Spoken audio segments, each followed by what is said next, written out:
bonjour, très heureux de vous accueillir donc, pour cette formation FIL, formation d'initiative locale, dont un des objectifs est notamment la liaison 6e CM2 autour d'une thématique sur la forêt, un environnement géré par l'homme.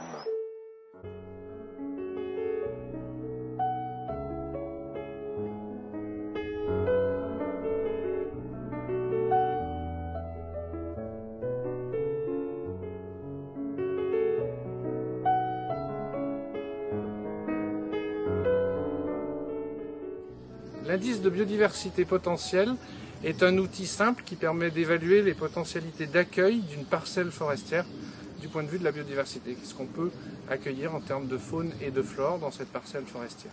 C'est un outil simple, rapide d'utilisation, qu'il a semblé intéressant de proposer aux enseignants. On reportera sur le côté fiche de relevé, parce que sinon ça va être trop compliqué d'emblée. Alors, sur le côté fiche de définition, donc, apparaissent les 10 facteurs clés. Dans les milieux ouverts, on compte les trouées. Mais on compte aussi les lisières.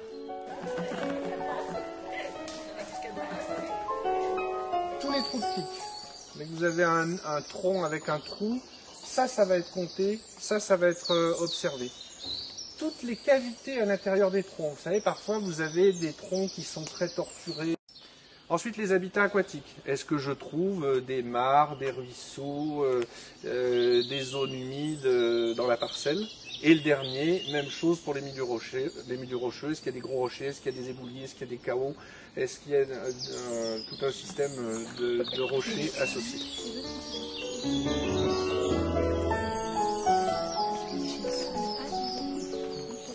Et GC5.